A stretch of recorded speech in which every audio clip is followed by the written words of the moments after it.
എല്ലാ മാന്യ പ്രേക്ഷകർക്കും എൻ്റെ പുതിയ വീഡിയോയിലേക്ക് സ്വാഗതം. ഞാൻ ഹാരി സമീർ അലി. കഴിഞ്ഞ വീഡിയോന് നിങ്ങൾ പ്രേക്ഷകർ തന്ന സപ്പോർട്ടിന് ഹൃദയം നിറഞ്ഞ നന്ദി.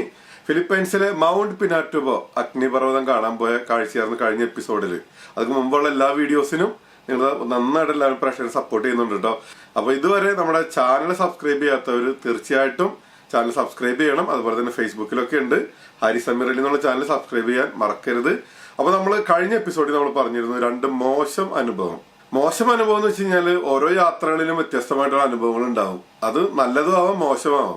ഇത്തവണത്തെ അനുഭവം എന്ന് പറഞ്ഞാൽ ഇത്തിരി പേടിപ്പെടുത്തുന്ന അനുഭവമാണത്. അപ്പൊ നമ്മൾക്ക് ഭൂതപ്രേത പിശാചുകളിലൊന്നും വിശ്വാസമില്ലല്ലോ, എനിക്കങ്ങനെ വിശ്വാസമൊന്നുമില്ല കേട്ടോ. പക്ഷെ രണ്ട് സാഹചര്യത്തിൽ ഫിലിപ്പൈൻസിൽ വെച്ചിട്ട് എന്നെ സത്യം പറഞ്ഞാൽ ഇത്ര വിശ്വാസം ഇല്ലെങ്കിൽ പോലും എന്നെ പേടിപ്പെടുത്തുന്ന ചില അനുഭവങ്ങൾ, അല്ലെങ്കിൽ കുറച്ചു നേരത്തേക്കെങ്കിലും ആ ഒരു ഫീലിംഗ് എനിക്ക് ശരിക്കും അനുഭവപ്പെട്ടു എന്നുള്ളതാണത്. ഇപ്പൊ ഒരു ഉദാഹരണത്തിന് നമ്മളൊരു രാത്രിയിൽ നമ്മളൊരു വേണ്ടപ്പെട്ട സ്ഥലത്തേക്ക് നമ്മൾ പോകുന്നു. ഒരല്പം 1 കിലോമീറ്ററോളം മുമ്പോട്ട് നടക്കാനുണ്ട്. നമ്മൾ നടക്കുമ്പോൾ എതിരെ വന്നവര് പറയാണ് ആ വഴിയിൽ ശ്രദ്ധിക്കുന്നുണ്ട്, അവിടെ ആനകൾ നിൽക്കുന്നുണ്ട്, ഒരു ആന ഇറങ്ങിയിട്ടുണ്ട് എന്നൊക്കെ പറയുമ്പോൾ ഒരു കാട് പോലത്തെ സ്ഥലങ്ങളൊക്കെ നോർമലായിട്ടും നമുക്ക് പേടിയുണ്ടാവും. സ്വാഭാവികമായിട്ടും നമ്മൾ പോകുന്ന വഴിക്കുള്ള തെങ്ങുകളായാലും വാഴകളായിരുന്നാലും എന്ത് സംഭവങ്ങളായിരുന്നാലും നമുക്ക് ആന നിൽക്കുന്ന പോലെയും ആനയുടെ പോലെയൊക്കെ നമുക്ക് തോന്നിയേക്കാം. ശരിയല്ലേ? ഒരുപക്ഷെ നിങ്ങൾക്ക് ധാരാളം അത്തരം അനുഭവങ്ങൾ ഉണ്ടായിട്ടുണ്ടാവും. ഉള്ളവരൊക്കെ വീഡിയോ താഴെ കമന്റ് ചെയ്യണം. അപ്പൊ നമ്മൾ ആരെങ്കിലും ഇന്നൊരു സംഭവം ഉണ്ട് എന്ന് പറഞ്ഞാൽ നമ്മൾക്കത് ശരിക്കും പേടിപ്പെടുത്തും. ചില പ്രത്യേകിച്ച് ആ സാഹചര്യങ്ങൾ അതിനനുകൂലമാണെങ്കിൽ തീർച്ചയായിട്ടും പേടിയുണ്ടാവും. ഇപ്പൊ ഞാനത് പറഞ്ഞിട്ട് ഇനി നിങ്ങളുടെ പ്രേക്ഷകരുടെ മനസ്സിലേക്ക് ഇത് കാണുന്ന കുട്ടികളുണ്ട്, സ്ത്രീകളുണ്ട്, എല്ലാ വിഭാഗം ആളുകളുണ്ട്. അപ്പൊ നിങ്ങളുടെ ഇടയിലേക്ക് ഞാനൊരു അന്ധവിശ്വാസം ഒന്നും കൊണ്ട് പകർത്തുന്നതല്ല, ആ നിലക്ക് കാണരുത്. ഞാൻ തീർച്ചയായിട്ടും ഒരു അനുഭവം പറഞ്ഞു വരുന്നതാണ്. അപ്പൊ അധികം വളച്ചുകെട്ടിലില്ലാതെ പറയാം. നമ്മളിപ്പോ ഈ മൗണ്ട് പിനാറ്റുബോ കാണാൻ പോയ സമയത്ത്, അപ്പൊ ഫിലിപ്പൈൻ യാത്രക്ക് നമ്മൾ തയ്യാറാവുമ്പോൾ തന്നെ ഫിലിപ്പൈൻസിൽ നമ്മുടെ സുഹൃത്തിനൊക്കെ വിളിക്കുന്ന സമയത്ത് അവൻ വിശേഷങ്ങൾ പറയുന്ന കൂട്ടത്തിൽ ഒരുപാട് പ്രേത കഥകൾ നമ്മളോട് പറയും എന്നുള്ളതാണത്. അതായത് ഫിലിപ്പൈൻസ് എന്ന് പറഞ്ഞാൽ ധാരാളം എന്താ പറയുക മന്ത്രവാദങ്ങൾ, അതുപോലെ തന്നെ എന്താ പറയുക ബ്ലാക്ക് മാജിക്, അതുപോലെ പല സംഭവങ്ങളുടെ മിത്തുകൾ, പല ഇതുകളുടെ ഒരു കേന്ദ്രമാണെന്ന് തന്നെ പറയാം. ഇപ്പൊ ഫിലിപ്പൈൻസ് എന്ന് മാത്രമൊന്നുമല്ല, എനിക്ക് തോന്നുന്നു ഞാൻ സഞ്ചരിച്ച ഒട്ടുമിക്ക രാജ്യങ്ങളിലും ഒരുപാട് ഇത്തരം കഥകൾ കേൾക്കാനും മനസ്സിലാക്കാനൊക്കെ സാധിച്ചിട്ടുണ്ട് എന്നുള്ളതാണ്. കാരണം നമ്മുടെ ജയ്പൂരൊക്കെ തന്നെ ഉണ്ട് പ്രേതക്കോട്ടയും മറ്റു സംഭവങ്ങളൊക്കെ, അതുപോലെ പല സ്ഥലങ്ങളിലും ഒക്കെ ഉണ്ട്. ഞാൻ ഇന്തോനേഷ്യ പോയപ്പോൾ ഉണ്ട്, സിറ്റിക്കകത്ത് തന്നെ ജക്കാർത്ത സിറ്റിക്കകത്ത് ഒരു പടുകൂട്ടം ബിൽഡിങ് അവിടെ പ്രേതബാധയായിട്ട് അടച്ചിട്ടിരിക്കുന്നു എന്ന് പറയുന്നു. അതുപോലെ പല സ്ഥലങ്ങളിലും ഉണ്ട്. അപ്പൊ അത് പ്രകാരം ധാരാളം പ്രേത കഥകൾ ഞാൻ ഫിലിപ്പൈൻസ് എത്തുന്നതിന് മുമ്പ് തന്നെ നമ്മുടെ സുഹൃത്തുക്കൾ വഴിയൊക്കെ പറഞ്ഞ് ഞാൻ കേട്ടിരുന്നു. പക്ഷെ നമുക്ക് അത്തരം വിശ്വാസങ്ങളൊന്നുമില്ല. ഉമ്മിച്ചിയുടെ വീട് മാള അന്നമനയുടെ പള്ളിയുടെ ഫ്രണ്ടിലാണ്, കല്ലൂർ സിദ്ദീഖ് പള്ളിയുടെ അടുത്താണ്, ഫ്രണ്ടിൽ തന്നെയാണ്. അപ്പോൾ പള്ളിയിലേക്ക് നമസ്കരിക്കാനൊക്കെ പോകുമ്പോൾ പള്ളിയുടെ അങ്ങോട്ട് ഒരു 50 മീറ്റർ ഖബർസ്ഥാന്റെ മുമ്പിൽ കൂടി വേണം നടന്നു പോകാനായിട്ടത്. അതിനാൽ തന്നെ അന്നും ഇന്നും ചെറുപ്പം മുതലേ പള്ളിയും ഖബറുകളും പള്ളിയിലെ സിമിത്തേരിയും ഒക്കെ ആയിട്ട് ബന്ധമുള്ളതിനാൽ അങ്ങനത്തെ ഒരു പേടി തോന്നിയിട്ടില്ല. ഇപ്പോഴും അങ്ങനത്തെ ഒരു വിശ്വാസത്തിൽ തന്നെയാണ്. അത്തരം ഒന്നുമില്ല എന്ന്, ജീവിച്ചിരിക്കുന്ന മനുഷ്യരെ പേടിച്ചാൽ മതി, മരിച്ചവരെ പേടിക്കേണ്ടതില്ല എന്നുള്ളതാണ് എൻ്റെ വിശ്വാസം. പിന്നെ ദൈവത്തിനെയും പേടിച്ചാൽ മതി. ഓക്കെ, അപ്പോൾ ഒരുപാട് വലിച്ചു നീട്ടി പോകുന്നില്ല, വീണ്ടും നമ്മുടെ സബ്ജക്റ്റിലേക്ക് വരാം. മൗണ്ട് പിനാറ്റുബോ കാണാൻ പോകുന്ന സമയത്ത് ഗൈഡ് പല സ്ഥലങ്ങളിലും നമ്മൾ ആ വണ്ടിയിൽ, നിങ്ങൾ കണ്ടതാണ്, കാണാത്തൊരു എപ്പിസോഡ് കാണണോട്ടോ, ഡിസ്ക്രിപ്ഷനിൽ ഞാൻ ഇട്ടിട്ടുണ്ട്, ലിങ്ക് ഇട്ടിട്ടുണ്ട്. കാണാത്തവർ കണ്ടാലാണ് ഈ എപ്പിസോഡ് മനസ്സിലാകുള്ളൂ. അപ്പോൾ വണ്ടിയിൽ പോയിക്കൊണ്ടിരിക്കുമ്പോൾ നിങ്ങൾ മനസ്സിലാക്കണം, നമ്മൾ 40 കിലോമീറ്ററോളം നമ്മൾ ഈ ആഷിന്റെ മുകളിൽ കൂടിയാണ് പോയിക്കൊണ്ടിരിക്കുന്നത്. നമ്മൾ കഴിഞ്ഞ എപ്പിസോഡിൽ നല്ല മ്യൂസിക്കൊക്കെ ഇട്ട് അടിച്ച് തകർത്ത വീഡിയോയും കൂടി ഞാൻ ഇതിന്റെ കൂടെ ഇട്ട് പോകുന്നുണ്ട്. ആഷ്, അതായത് അഗ്നിപർവ്വതം പൊട്ടിത്തെറിച്ച ചാരം ഉണ്ടല്ലോ, ചാരം 20 മീറ്ററോളം ഹൈറ്റിൽ. അപ്പൊ ഇത് കാണുന്ന പ്രേക്ഷകർക്ക് അതിന്റെ കറക്റ്റ് ഇമ്പാക്ട്, അഗ്നിപർവ്വതത്തിന്റെ ഇമ്പാക്ട്, ആ ബ്ലാസ്റ്റിംഗിന്റെ ഇമ്പാക്ട് എന്താണെന്ന് നിങ്ങൾക്ക് മനസ്സിലാക്കാൻ വേണ്ടിയിട്ട് നിങ്ങൾ ഏതൊരു സ്ഥലം സങ്കല്പിക്കുക, നിങ്ങളുടെ വീടിനടുത്തുള്ള ഒരു സ്ഥലമോ എന്തെങ്കിലും ഒന്ന് സങ്കല്പിക്കുക. അവിടെ നിന്ന് പൊട്ടിത്തെറിച്ചിട്ട് ഒരു 80 കിലോമീറ്റർ 100 കിലോമീറ്റർ അപ്പുറത്തേക്ക് അതിന്റെ ചാരം വന്ന് വീഴുന്ന കാഴ്ച നിങ്ങളൊന്ന് ഇത് ചെയ്ത് നോക്കിയേ. ചാരം വന്ന് വീഴാന്ന് പറഞ്ഞാൽ 50, 60, 40 കിലോമീറ്റർ അപ്പുറത്തേക്കൊക്കെ പാറ അടക്കമാണ്. അതായത് ഇതിന്റെ അകത്തു നിന്ന് ശക്തമായിട്ട് പുക വമിച്ചുകൊണ്ടിരിക്കുകയാണ് ചാരം. ഇതിന്റെ അകത്തുനിന്ന് ഇത് കത്തി ഉരുകി തെറിക്കുന്ന ലാവ അത് ആകാശത്തേക്ക് ഏതാണ്ട് 20-30 കിലോമീറ്റർ ഹൈറ്റിലേക്കാണ് മുകളിലേക്ക് തെറിക്കുന്നത്. വിമാനമൊക്കെ പറക്കുന്നത് 10 കിലോമീറ്റർ ആണെങ്കിൽ വിമാന സർവീസുകൾ, ആയിരക്കണക്കിന് വിമാന സർവീസുകൾ അന്ന് നിർത്തിവെക്കേണ്ട വന്നു എന്ന് വെച്ചാൽ ഒന്ന് ആലോചിച്ച് നോക്കുക എത്രമാത്രം ഹൈറ്റിലേക്ക് അത് പോയി എന്നുള്ളത്. അന്തരീക്ഷം മൊത്തം വ്യാപിച്ച് ഇതിൽ കാണാം. ഇതിനകത്തൊരു ഇമേജ് ഞാൻ കാണിക്കുമ്പോൾ നിങ്ങൾക്ക് മനസ്സിലാവും. ഇതുപോലെ അങ്ങോട്ട് നിറയായിരുന്നത്. അപ്പൊ ഇത് എന്നിട്ട് 80, 90, 100 കിലോമീറ്റർ ഏരിയയിലേക്ക് വന്ന് വീഴുന്നു. ആ വീഴുന്ന സ്ഥലം വെച്ചാൽ 20 മീറ്റർ ഹൈറ്റില്, 20 മീറ്റർ ഹൈറ്റിലാണ് അതിന്റെ മുകളിലൂടെയാണ് നമ്മുടെ ഈ വണ്ടി, ഇതിപ്പോ നമ്മൾ കണ്ടുകൊണ്ടിരിക്കുന്ന ഈ വണ്ടികളൊക്കെ ഓടിപ്പോകുന്നത് 20 മീറ്റർ ഹൈറ്റിലൂടെയാണത്. അതിനുശേഷം വന്ന മലനിരകളാണ് നിങ്ങളിപ്പോ കണ്ടുകൊണ്ടിരിക്കുന്നത്. ചുറ്റോട് ചുറ്റും പുല്ലൊക്കെ വന്നിട്ടുണ്ടെങ്കിലും അതൊക്കെ ഈ ആഷ് വന്നിട്ടുള്ള മലനിരകളാണ്. മലയിനോട് അടുത്ത് പോയിട്ട് നമ്മൾ നോക്കിയാൽ കാണുന്ന കാഴ്ചകൾ മലയുടെ അകത്തെല്ലാം ഉരുളം കല്ലുകളാണ്. അപ്പൊ നമ്മളിത് വീണ്ടും പറഞ്ഞു വരാൻ കാരണം വെച്ചാൽ നമ്മൾ ഈ വണ്ടി പോകുന്ന സ്ഥലങ്ങളിലൊക്കെ ഗ്രാമങ്ങളായിരുന്നു. ഒരുപാട് നമ്മളെപ്പോലെ ജീവിച്ചിരുന്ന മനുഷ്യരുടെ സമ്പാദ്യങ്ങൾ, വീട്, കാലികള്, വണ്ടികള്, അതിന്റെ എല്ലാം മുകളിലൂടെ, ആ ഗ്രാമങ്ങളുടെ ഒക്കെ മുകളിലൂടെയാണ് നമ്മുടെ യാത്ര. നിങ്ങളൊന്ന് ആലോചിക്കുക. ഫിലിപ്പൈൻസിന്റെ ഔദ്യോഗിക കണക്കനുസരിച്ച് 300 പേരെന്ന റെക്കോർഡിൽ അവർ പറയുന്നുണ്ടെങ്കിലും ഗൈഡ് പറഞ്ഞത് അത് 3000, 30,000 ആവാന്ന് പറയണത്. കാരണം ഗവൺമെന്റ് അവിടെ നിന്ന് ഒരു 10-20 കിലോമീറ്റർ ഏരിയയിൽ നിന്നാണ് ആൾക്കാരെ ഒഴിവാക്കിയിരുന്നുള്ളൂ. ഇത്രയും വലിയൊരു ഇമ്പാക്ട് അവർ പ്രതീക്ഷിച്ചില്ല എന്നാണ് പറയുന്നത്. അതിനാൽ തന്നെ ഇതിന്റെ വ്യാപ്തി ജനങ്ങൾ പ്രതീക്ഷിക്കാവുന്നതിന്റെ അപ്പുറത്താ. നമ്മൾ തന്നെ ഒന്ന് ആലോചിച്ച് നോക്കിയേ. 2018 നമ്മൾ അധികം മുമ്പൊക്കെ പലപ്പോഴും നമ്മൾ പല വാട്സപ്പിലൊക്കെ നമ്മളാണ് മുല്ലപ്പെരിയാർ അണക്കെട്ട് പൊട്ടിയാൽ അങ്ങനെ വെള്ളം വരും, ഇങ്ങനെ വെള്ളം വരും, കേരളത്തിൽ ഇത്ര ജില്ലകളെ ഇത് ബാധിക്കുമെന്ന് ണെങ്കിൽ നമ്മൾ വളരെ സിമ്പിൾ ആക്കിയാണ് കണ്ടത്. പക്ഷെ ആ വെള്ളപ്പൊക്കം നമ്മൾ കണ്ടതോ, നമ്മൾ സ്വപ്നത്തിൽ നമ്മൾ പ്രതീക്ഷിച്ചത് നമ്മുടെ കേരളം ഇതുപോലെ വെള്ളത്തിനടിയിൽ പോകുന്നു. അതുപോലെ അതിനേക്കാളും എത്രയോ വലിയ ആഘാതമാണ് ഇത് സൃഷ്ടിച്ചതെന്ന് അറിയോ. അപ്പൊ അതിനാൽ തന്നെ നമ്മുടെ ആ സംഭവം, മോശം അനുഭവത്തിലേക്ക് ഞാൻ പറഞ്ഞു വരുന്നത്, അതിനാൽ തന്നെ പല സ്ഥലങ്ങളിലും വണ്ടി നിർത്തുമ്പോൾ ആക്ച്വലി നമ്മളുടെ ആ വീഡിയോ, ആ എപ്പിസോഡ് മൊത്തം കാണിക്കണമെങ്കിൽ ഒരു 3 മണിക്കൂറെങ്കിലും കാണിക്കാനുള്ള ഫുട്ടേജ് ഞാൻ എടുത്തു വെച്ചിട്ടുണ്ട്. പക്ഷെ നമ്മൾക്ക് പരിമിതമായിട്ട് നിങ്ങൾ ബോറടിപ്പിക്കാതെ കാണിക്കാൻ വേണ്ടിയിട്ടാണ് ഓരോ എപ്പിസോഡും 20-30 മിനിറ്റിനകത്തായിട്ട് നമ്മൾ ഒതുക്കുന്നത്. പക്ഷെ അത് പ്രകാരം നമ്മുടെ വണ്ടി പല സ്ഥലത്ത് നിർത്തുമ്പോൾ ആ ഗൈഡ് പറയുന്നത് ഇവിടെ ഒരുപാട് ജനങ്ങള് മണ്ണിനടിയിൽ പോയി എന്നുള്ളതാണ്. വീടും ഒക്കെ അതിനെ നമുക്കത് എത്രയെന്ന് വെച്ചിട്ടുണ്ടെങ്കിൽ കുഴിച്ചെടുക്കാൻ പറ്റുന്നത്. അയാൾ പറഞ്ഞത് എത്രയെന്ന് വെച്ചാൽ കുഴിച്ചെടുക്കാൻ പറ്റും. ഇതിനടിയിലൊക്കെ ഇപ്പോഴും ജനങ്ങൾ, അതായത് അന്നത്തെ കാലഘട്ടത്തിൽ ഇത് പോയിട്ടുണ്ട്.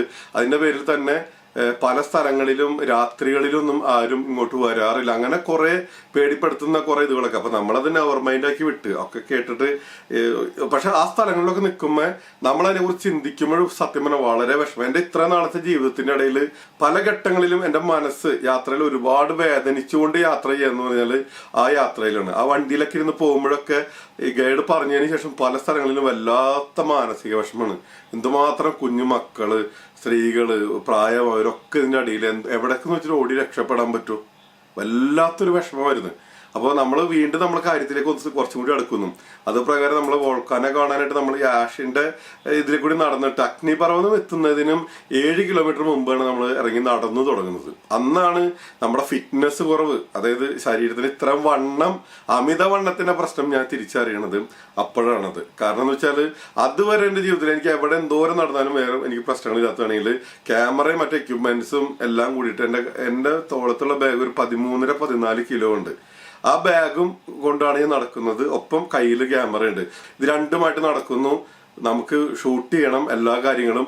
അപ്പൊ ഓരോ ബാച്ചായിട്ട് പോകുന്നത്. ഞങ്ങളുടെ മുമ്പോട്ടുള്ളവർ ഇങ്ങനെ വേഗത്തിൽ, എന്റെ കൂടെയുള്ളവർ നിങ്ങൾ കണ്ട്, അവരിങ്ങനെ അധികം ലഗേജ് ഒന്നും ഇല്ലാത്തതിന്റെ ഒരു വളരെ സ്മാർട്ടായിട്ട് വളരെ ഉഷാറായിട്ടാണ് അവര് സ്പീഡിൽ പോകണമെന്നുണ്ടെങ്കിലും എനിക്ക് ഓരോ കാഴ്ചകളും പകർത്തണം. ഓരോ കാഴ്ചകൾ എന്ന് പറഞ്ഞാൽ ഉരുളം കല്ലുകളുടെ ഷേപ്പ്, ആ കളറ്, അതുപോലെ കൊച്ചു കൊച്ചു അരുവികൾ പോലെ വെള്ളം വരുന്നു. ചിലത് സ്വർണ്ണ നിറത്തിലുള്ള വെള്ളമാണ് ഒഴുകുന്നത്. സ്വർണ്ണപ്പാറകളും സ്വർണ്ണ കളറിലാണ് വെള്ളം ഒഴുകുന്നതെന്നുണ്ടെങ്കിൽ ചിലയിടത്ത് കാപ്പി കളറിലാണ് ഒഴുകുന്നത്.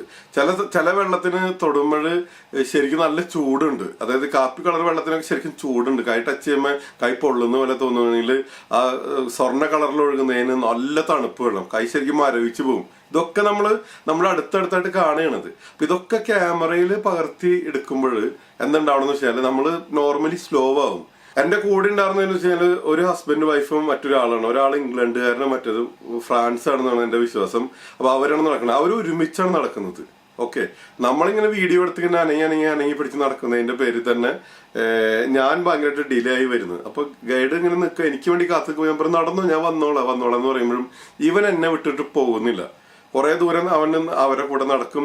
എന്നിട്ട് എന്നെ കൺവെട്ടത്തുനിന്ന് ഞാൻ പറയുമ്പോൾ അവനോട് നിൽക്കും, എന്നെ കാത്തു നിന്നിട്ട് വിളിക്കും. അങ്ങനെ കുറെ ആയി കഴിഞ്ഞപ്പോൾ ഞാൻ അവനോട് ചോദിച്ചു, എന്തിനാണ് നീ എന്റെ ഇത് ചെയ്യണത് മുന്നോട്ട് എന്ന് ചോദിച്ചപ്പോൾ അവൻ എൻ്റെ അടുത്ത് പറഞ്ഞത്, ഇവിടെ അങ്ങനെ ഞങ്ങൾ ഒറ്റക്ക് ആളെ നമ്മൾ വിടാറില്ല. അവൻ എന്നോട് പറഞ്ഞ കാര്യം, ഒറ്റക്ക് വിടാറില്ല.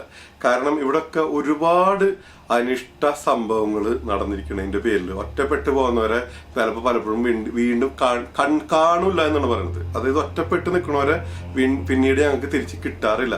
അങ്ങനെ പല കേസുകളും റിപ്പോർട്ട് ചെയ്തിട്ടുണ്ട്.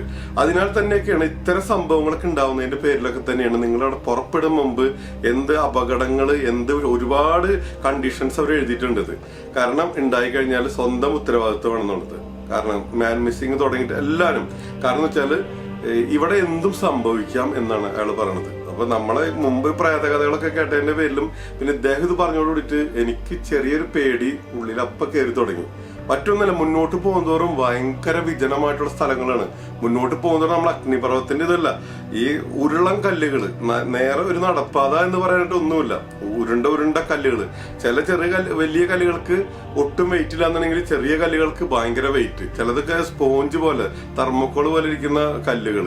അപ്പൊ ഇതൊക്കെ ഭയങ്കര വേറിട്ട അനുഭവമാണ്. നല്ലൊരു നടപ്പാതില്ല, നമ്മൾ വീഴ എന്തെങ്കിലും പറ്റിക്കഴിഞ്ഞാൽ തന്നെ അവിടെ കിടക്കലുണ്ടാവുള്ളൂ. കാരണം ആർക്കും മാനേജ് ചെയ്യാൻ പറ്റില്ല, വണ്ടികൾക്ക് അവിടെ വരാൻ പറ്റില്ല.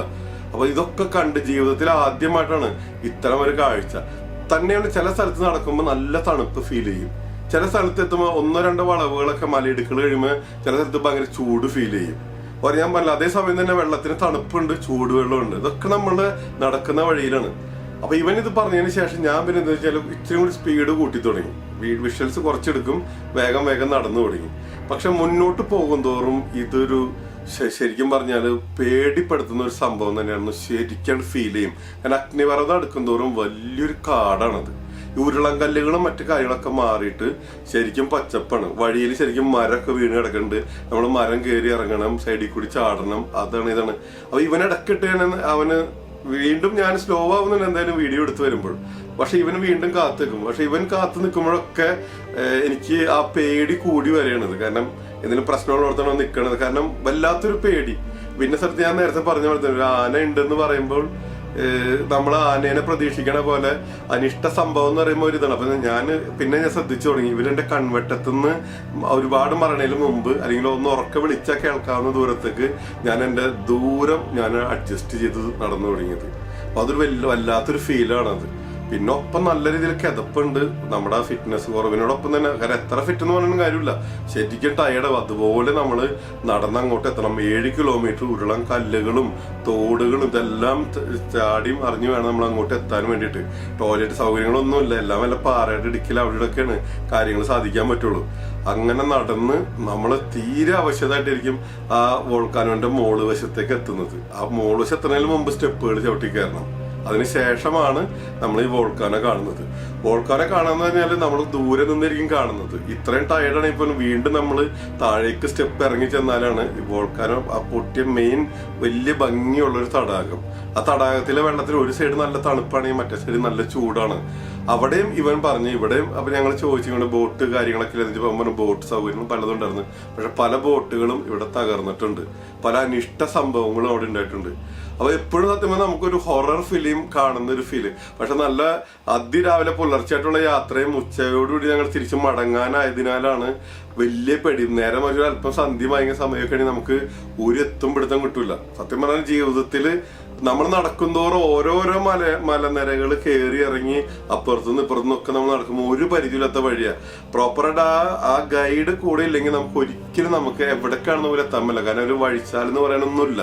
അവർക്കറിയാം അവരെങ്ങനെയാണ് കൊണ്ടുപോകുന്നത്. ഇപ്പൊ കടലിൽ എങ്ങനെയാണോ നല്ല എക്സ്പെർട്ടുകളായിട്ടുള്ള മുക്കുവന്മാര് കൊച്ചു വള്ളങ്ങളൊക്കെ കൊണ്ടുപോയിട്ട് കര കാണ കടലിനപ്പുറമൊക്കെ പോയിട്ടും അവിടെ നിന്ന് തിരിച്ചു വരുന്നതൊക്കെ അവരുടെ ഐഡിയകളാണത്. അതുപോലെ ഉള്ള കാര്യങ്ങളാണത്. അപ്പൊ സത്യം പറഞ്ഞാല് ഫിലിപ്പൈൻസിൽ ശരിക്കും പേടിപ്പിക്കാതെ നമ്മൾ ഓരോ അടി നടക്കുമ്പോഴും നമ്മുടെ ഉള്ളിലൊരു നെഞ്ചെടുപ്പ്. കാരണം അനിഷ്ട സംഭവങ്ങളും ഒരുപാട് ദുർമരണങ്ങളും പല സംഭവങ്ങളും നടന്നതിന്റെ പേരിൽ ആ ഒരു താഴ്വര സത്യം പറഞ്ഞാൽ അവൻ എക്സ്പ്ലെയിൻ ചെയ്ത് തിരിച്ചു വന്നപ്പോൾ വണ്ടിയിൽ എന്താണ് എക്സ്പ്ലെയിൻ ചെയ്ത് നിങ്ങളെ പേടിപ്പിക്കുന്നത് ചെയ്യുന്നത്. അതൊരു പ്രേതങ്ങളുടെ താഴ്വര എന്നാണ് അവന് അതിനെ ഇതേക്കുന്നത്. കാരണം ഒരുപാട് മിസ്സിങ് കേസുകൾ ഉണ്ടായിട്ടുണ്ട്. അതിന്റെ പേരിൽ തന്നെയാണ് ഓരോ കൊച്ചു സംഘങ്ങളോടൊപ്പം തന്നെ അതായത് 4 പേര് 5 പേരെ കൂടെ ഒരു ഗൈഡിനെ വിടുന്നത് എന്നാണ് അവർ പറഞ്ഞറിയാൻ കഴിഞ്ഞത്. ഇല്ലെങ്കിൽ വലിയ ഗ്രൂപ്പുകളെ വിട്ട് ഒരു ഗൈഡ് ആണെങ്കിൽ പലരെ എവിടെ മിസ്സായിന്ന് അറിയാൻ പറ്റില്ല. ഇതാകുമ്പോൾ 5 പേരിലേക്ക് 4 പേർക്ക് ഒരു ഗൈഡ് എന്ന് വെച്ചാൽ അയാളുടെ കണ്ണ് കൃത്യമായിട്ട് എത്തും, കൃത്യമായിട്ട് നിരീക്ഷിക്കാൻ പറ്റും എന്നുള്ളതാണ് അത് പറഞ്ഞറിഞ്ഞത്. അപ്പൊ ഒരു വലിയൊരു പ്രേതങ്ങളുടെ താഴ്വര എന്ന് പറഞ്ഞ പോലെയാണ്. ഇപ്പൊ ഇരിക്കുമ്പോൾ ചിരി വരുന്നുണ്ടെങ്കിലും സത്യം പറഞ്ഞാൽ അന്നത്തെ ഒരു നെഞ്ചിടിപ്പും വിഷമൊക്കെ സത്യം പറഞ്ഞപ്പോൾ ഞാൻ പറഞ്ഞു വരുമ്പോഴും ഇടിക്കുന്നുണ്ടത്. ഇതൊക്കെ ഞാൻ പറയുമ്പോൾ വീണ്ടും പറയുന്നു, ഞാനൊരു പ്രേത വിശ്വാസങ്ങളോ അല്ലെങ്കിൽ ഒരു ഇതുകളൊന്നും നിങ്ങളെ മനസ്സിലേക്ക് കൊണ്ടുവരുന്നില്ല. അനുഭവമാണ്. ചില സാഹചര്യങ്ങളിലെ നമ്മുടെ അനുഭവങ്ങളാണ് ഞാൻ ഷെയർ ചെയ്യുന്നത്. യാത്രയിലെ അനുഭവങ്ങൾ എന്ന് പറഞ്ഞാൽ വളരെ വലുതാണല്ലോ. മറ്റൊരു സംഭവം എന്ന് വെച്ചാൽ നമ്മൾ ആ മൗണ്ട് പിനാറ്റൂബൊക്കെ കണ്ടിട്ട് നമ്മൾ തിരിച്ച് മണിക്കൂറുകളോളം നീണ്ട യാത്ര തിരിച്ച് നമ്മളുടെ റൂമിലെത്തി. അതിൻ്റെ ഇടയ്ക്ക് നമ്മൾ വരുന്ന വഴിക്ക് ഭക്ഷണമൊക്കെ കഴിച്ച് പല സ്ഥലത്തൊക്കെ കറങ്ങിയതിന് ശേഷം ഞാൻ അന്ന് ഏഞ്ചൽ സിറ്റിയിലേക്കാണ് നമ്മൾ തിരിച്ചെത്തി ഞാനൊരു 8:30-9 മണിയൊക്കെ ആയപ്പോഴേക്കും ഹോട്ടലിലെത്തി. ഹോട്ടലിൽ വന്ന് നോർമലി നമ്മൾ അതിന് ശേഷം നമ്മൾ റൂമിലൊക്കെ പോയി കുളിച്ച് ഫ്രഷായി ഈ മെമ്മറി കാർഡ് കാര്യങ്ങളെല്ലാം നമ്മൾ കോപ്പി ചെയ്ത് സാധാരണ ഇതിൽ നമ്മൾ ഷൂട്ട് ചെയ്യുന്ന എല്ലാം തന്നെ തിരിച്ച് റൂമിലെത്തിയ ആദ്യത്തെ പണി കോപ്പി ചെയ്ത് ഫോൾഡറിലേക്ക് മാറ്റിയിടുക എന്നുള്ളതാണ്. ഇപ്പം Day 1 ഫിലിപ്പൈൻസ് ആണെങ്കിൽ Day 1 Day 2 Day 3 അങ്ങനെ തിരിച്ചിടും. പിന്നീടാണ് എഡിറ്റ് ചെയ്യുമ്പോൾ നമ്മൾ തിരിച്ചൊക്കെ എടുക്കുന്നത്. അപ്പോൾ അത് മെമ്മറി കാർഡൊക്കെ കോപ്പി ചെയ്യാനിട്ട് നമ്മൾ അന്ന് സത്യം പറഞ്ഞാൽ നടന്നിട്ടൊക്കെ കാലൊക്കെ ഭയങ്കര വേദനയാണത്. അപ്പോൾ എന്നിരുന്നാലും വിചാരിച്ചു ഇനിയിപ്പോൾ ഏതാനും ദിവസങ്ങളല്ലേ ഉള്ളൂ, മാക്സിമം കാഴ്ചകൾ. അപ്പോൾ എല്ലാ യാത്രകൾ കഴിഞ്ഞാലും രാത്രിയിൽ വീണ്ടും ഒരു ചെറു ക്യാമറ എടുത്തിട്ട് ഇറങ്ങും. കാരണം എന്തെങ്കിലും സ്പെഷ്യൽ ഫുഡ് കിട്ടുമോ എന്താണ് എങ്ങനെയാണെന്നൊക്കെ അറിയാൻ വേണ്ടിയിട്ട്.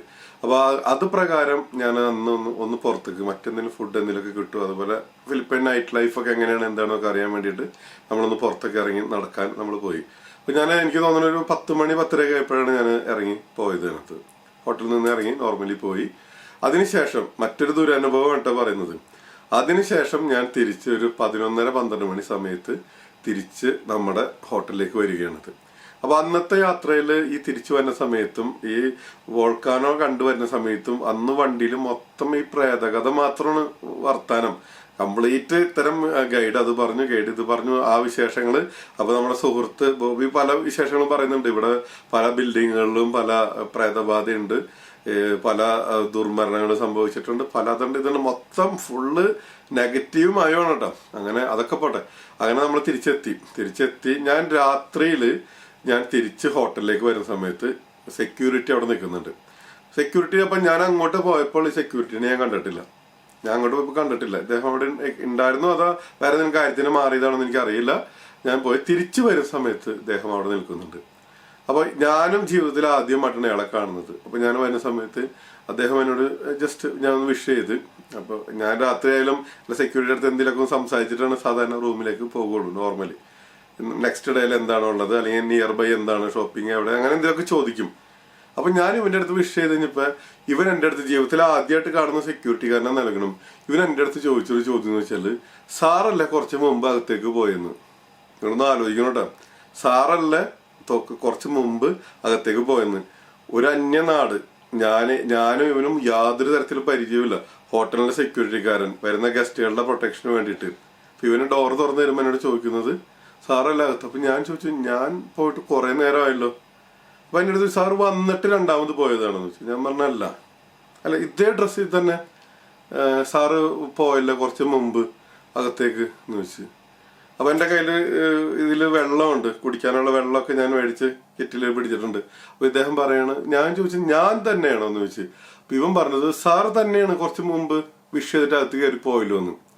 സത്യം പറഞ്ഞാല് ഞാൻ പറഞ്ഞു, ഇപ്പൊ എനിക്ക് ചിരി വരുന്നുണ്ടെങ്കിലും ആ ഒരു മൊമെന്റില് എന്റെ കയ്യും കാലും തളർന്നു പോയാലാണ്. കാരണം ഇതിക്ക് മുമ്പ് നമ്മുടെ സുഹൃത്ത് ബോബി വണ്ടിയിലിരുന്ന് പറയുണ്ടായിരുന്നു, ഇതുപോലെ ഒരിക്കൽ അവന്റെ ഫ്ലാറ്റിന്റെ അവിടെ സെക്യൂരിറ്റി പറഞ്ഞത്ര ഇതുപോലെ ബാൽക്കണിയിൽ സാറും വൈഫൊക്കെ അവിടെ നിൽക്കണ കണ്ടല്ലോ എന്ന്. യഥാർത്ഥത്തിൽ അന്ന് അവർ ബാൽക്കണിയിലേക്കൊന്നും വന്നിട്ടില്ല. അപ്പൊ അങ്ങനത്തെ കുറെ സംഭവങ്ങളൊക്കെ അവർ പറഞ്ഞിട്ടുണ്ട്. അപ്പൊ ഫിലിപ്പൈൻസിനെ കുറിച്ചിട്ട് ഒരുപാട് ഇത്തരം ഇതുകൾ കേട്ടിരിക്കുകയാണ്. കാരണം 3-4 ദിവസങ്ങളായിട്ട് ഈ ഒരു മൊമെന്റിൽ ഞാൻ അങ്ങോട്ട് പോയെന്ന് പറയുമ്പോൾ എനിക്ക് സത്യം പറഞ്ഞാല് അതുവരെ ഇല്ലാത്തൊരു വിറയിലേക്ക് രാത്രിയിലല്ലേ ഒരാൾ കണ്ട് ജീവിതത്തിൽ ഒരിക്കൽ പോലും കാണാത്ത ആള് അവനൊരിക്കലും എന്നോട് അങ്ങനെ പറയേണ്ട കാര്യമില്ല.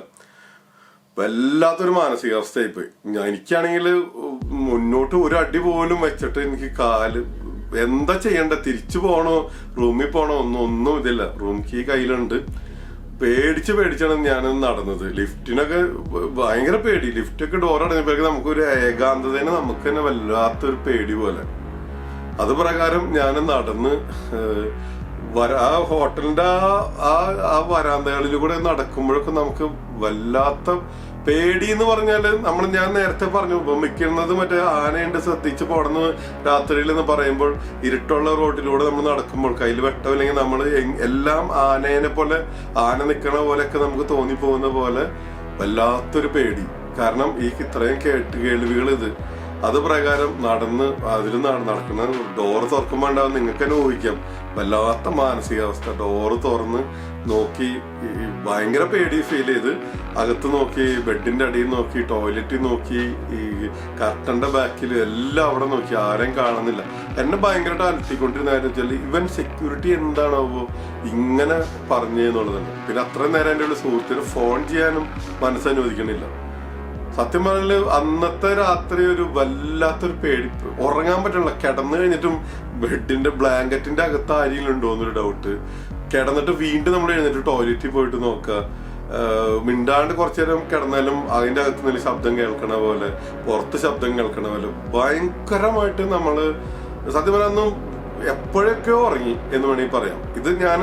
ഇതിപ്പോ കേൾക്കുന്ന പ്രേക്ഷകർക്ക് ചിലപ്പോ ഒരു തമാശയായിട്ട് തോന്നും. പക്ഷെ യാത്രയിൽ അനുഭവിച്ച 2 മൊമെന്റ്സ്, അതായത് എല്ലാ മൊമെന്റിലും ഗൈഡ് മൗണ്ട് പിനാറ്റോബോന്റെ ഉള്ള വഴിയിലൊക്കെ നമ്മളെ കാത്തു നിന്നത്. അവരൊക്കെ നടന്നു പോകണമെങ്കിലും അവൻ എനിക്ക് വേണ്ടിയിട്ട് ഓരോ ഘട്ടത്തിലും അവൻ എനിക്ക് വേണ്ടിയിട്ട് ഞാൻ കൺവട്ടത്തുനിന്ന് മറിഞ്ഞു പോകാതിരിക്കാൻ വേണ്ടി നോക്കി നിന്ന് അവന്റെ കൂടെ കൂട്ടി ഗ്രൂപ്പിന്റെ കൂടെ കൊണ്ടുവന്ന ആ ഒരു ഫീല്, അത്രയും കരുതല്, എന്തോ ആ കരുതലിന്റെ പിന്നിലുള്ള പോലെ. ഇതും അതുപോലെ തന്നെ ജീവിതത്തിൽ ഇതുവരെയും കാണാത്ത സെക്യൂരിറ്റിയും നിങ്ങളെ പോലെ തന്നെ ഇതേ ഡ്രസ്സിൽ ഒരാൾ ഇതിക്ക് മുമ്പ് അങ്ങോട്ട് പോയി എന്ന് പറയുന്ന ഒരു ഫീല്. സത്യം പറഞ്ഞാല് അതിനുശേഷം ഒരു ദിവസം കൂടി ഞാൻ ഹോട്ടലിൽ ഞാൻ താമസിച്ചിരുന്നു. പക്ഷെ വല്ലാത്ത ഒരു മാനസികാവസ്ഥ. ഇത്രമാത്രം യാത്രകൾ ജീവിതത്തിൽ നടത്തിയിട്ട് ഒരു സ്ഥലത്തുനിന്നും അനുഭവപ്പെടാത്ത, നമ്മൾ പല ഹൊറർ സിനിമ കാണും, കുറച്ചു നേരം ത്രില്ലടിക്കും, അത് കഴിഞ്ഞു.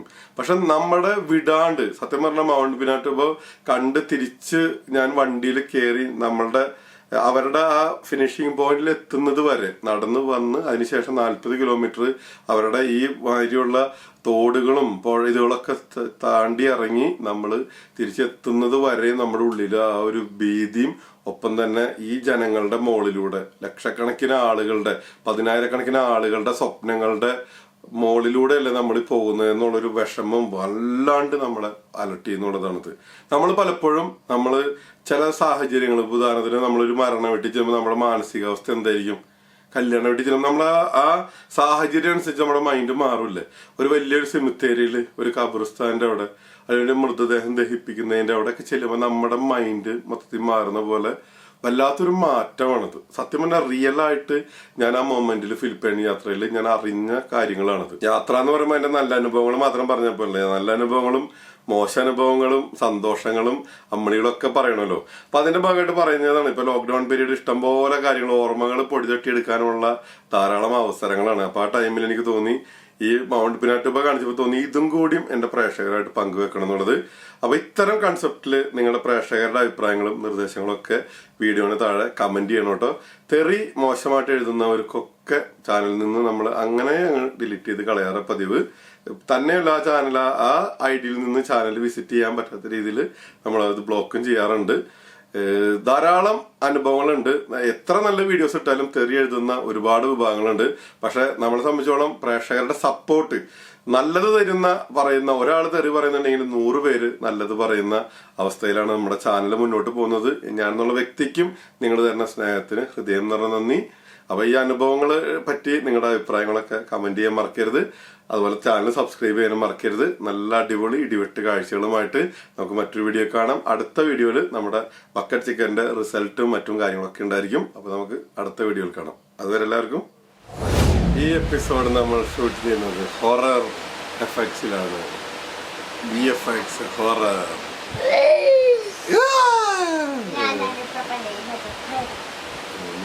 ക്യാമറ മുമ്പിൽ കൂടെ നോക്കിയത് കാണിക്ക്. ബിഹൈൻഡ് ദ സീൻ എടുത്താ